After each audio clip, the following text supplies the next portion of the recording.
Warriors' Steve Kerr gets 100% real on Game 2 adjustments heading into Game 2. The Golden State Warriors have the opportunity to be greedy. The Dubs are looking to build on their 1-0 lead over the Houston Rockets after stealing a win on the road in a 95-85 slugfest, but despite the win it was far from a perfect Warriors game, especially on offense, and head coach Steve Kerr knows that. On 95.7 the game, Kerr talked about winning the less celebrated stat categories entering Game 2. We can't turn the ball over, that's the biggest thing for me. If we turn it over, their athletes will get free for easy baskets, and we can't afford that. We've got to be able to contain them and take away the easy stuff. Kerr said fouls and turnovers, those are the things that will hurt us, and obviously the offensive boards, they are going to get plenty of those. It's all part of the package, so we just have to check as many boxes as possible. Those stats will be key not just in Game 2 but also for the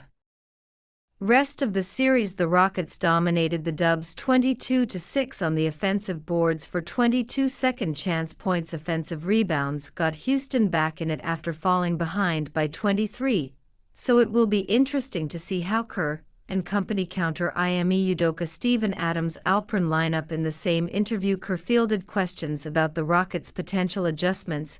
I don't expect massive changes from Ime Udoka. They know who they are, Kerr stated.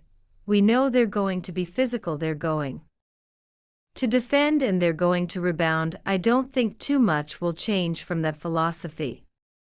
As for the other categories, Kerr talked about turnovers weren't a huge problem in Game 1. The Warriors turned the ball over 14 times in Game 1 to Houston 17, matching their regular season average, but the Warriors ranked 10th among the 16 playoff teams in turnovers per game, and they surrendered 23 points off of turnovers. That makes 55 points from offensive rebounds and turnovers, which is massive in a game where the Rockets only scored 85 points. As for the foul battle, it was 18-15 in favor of Houston, which gave the Rockets 6 more free throw attempts. The Warriors dodged a bullet in this area because Houston went 1-3 for 2-0 from the stripe. The foul battle has historically been a losing category for the Carrera Warriors. However, with the foul-savvy Jimmy Butler, they stand more of a chance. Butler's capable of getting a team into the bonus all by himself, which he has room to do more of in Game 2, but at the end of the day it comes down to getting the Rockets to play in the Warriors' style of play. Kerr was adamant about fixing the team's offensive execution. There were some obvious things that we have to improve upon, particularly our offensive execution. You feel good about the win, but you prepare for the force that's coming. Kerr said, we want to run, we're not trying to keep the game under 100 points. Jimmy Butler adds to Heat's regret with stellar Warriors playoff debut as the Miami Heat dropped the opening game of their first-round playoff matchup against the highly favored Cleveland Cavaliers. A familiar face continues to shine. Jimmy Butler, like he has done ever since his Golden State Warriors arrival, elevated the Dubs to an upset postseason when the Warriors went into their own first-round series as the 7th seed against the second-best team in the Western Conference this season. Although seeding-wise viewed as an underdog, the championship pedigree of a Stephen Curry, Butler, and Draymond Green trio is a nightmare matchup for the Houston Rockets. They may be quickly rising in the NBA landscape, but the Rockets are young and inexperienced. Both of those notions were on full display during Golden State's Game 1 victory on the road, and to continue pouring salt in the wounds of Heat fans, Butler submitted a classic playoff Jimmy performance. Butler is still capable of stepping up when it matters the most in his age 35 season, and the Heat had the same version of Butler during the first half of the season. He displayed flashes of dominance with Miami earlier, even with the contract extension cloud surrounding him and the team. In an overtime loss to the Detroit Pistons a few months ago, he put up an elite 35/19/10 triple-double for Miami. It was the last true Butler performance as a member of Heat, as the trade reports only got more intense shortly after in the Warriors' play-in win over the Memphis Grizzlies. More recently, he led them with a stellar and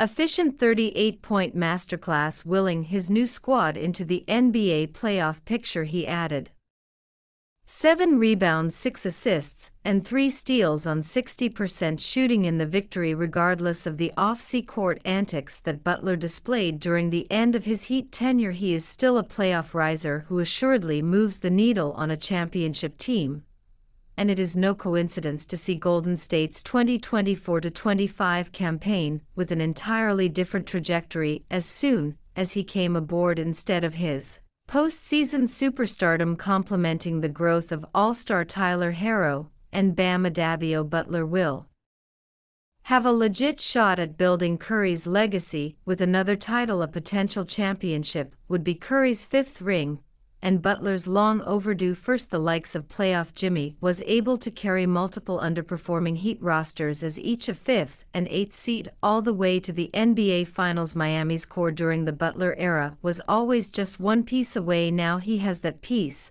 and then some, playing alongside the greatest shooter of all time. It remains to be seen if he and Curry can get over that hump together, but the one thing certain is that Miami could have used a player of Butler's caliber during this playoff run. Blazers Warriors trade pitch exposes hard truth. Golden State fans won't like the writing is on the wall for Jonathan Kuminga and the Golden State Warriors to part ways this offseason. The Warriors made the right call to acquire Jimmy Butler for relatively cheap at the deadline and have a legitimate shot of making the conference finals because of it. However, that deal came at the expense of Kuminga's development. Having Butler, Draymond Green, and Kuminga on the floor together isn't an efficient formula, as it shrinks the floor too much, which is especially problematic in Steve Kerr's system predicated on ball movement and getting shooters open. Bleacher Report's Greg Schwartz recently echoed the sentiment, highlighting how far Kuminga has fallen in Golden State's pecking order since the deal, when a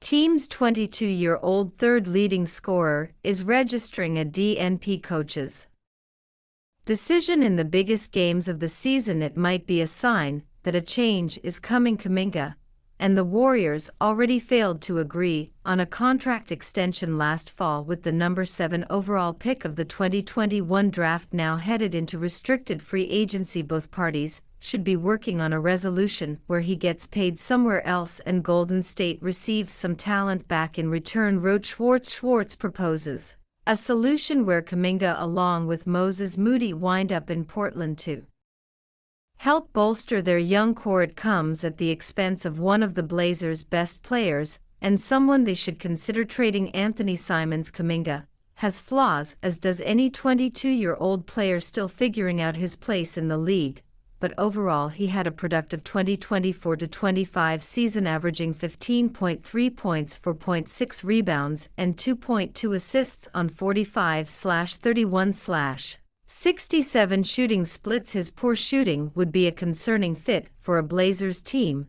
that has ranked in the bottom 5 in three-point percentage the past 2 seasons, but if Portland were to do this deal, they could target additional shooters to help complement their young core. Moses Moody would also be an underrated addition and help in that department, shooting 37.4% from deep in his 4th season with Golden State. Portland undoubtedly needs to add more shooters as soon as this summer, but a fatal roster flaw that limits their long-term ceiling is their lack of star power. Denny Avdija has emerged as their go-to option, but that's still not enough to compete with Shai Gilgeous-Alexander, Luka Doncic, and Nikola Jokic in the loaded Western Conference. The Blazers are in a unique position in their rebuild after a surprising 36-win season, and there's a sense from general manager Joe Cronin that the playoffs are the expectation going forward. Portland's front office and fans alike are understandably eager to make that next jump, but they can't rush the process. They still need to be taking gambles on high-upside players to elevate their ceiling, and from that standpoint there may be no better option in terms of value than Kuminga for the Warriors. Simons would be a seamless fit offensively as one of the most reliable shooters in the league, and a 7-year veteran who is better equipped to win now despite winning it all in 2022. Golden State's timeline approach hasn't gone according to plan, from the James Wiseman selection to Klay Thompson's decline and everything in between. They finally picked a direction by leaning into their veteran experience with the Butler trade, giving Curry and Green a puncher chance at a fifth title. The fallout from that decision is that Kuminga, their highest upside young player, will likely end up elsewhere this summer. Golden State's young core is unraveling, and the Blazers need to be the ones to capitalize.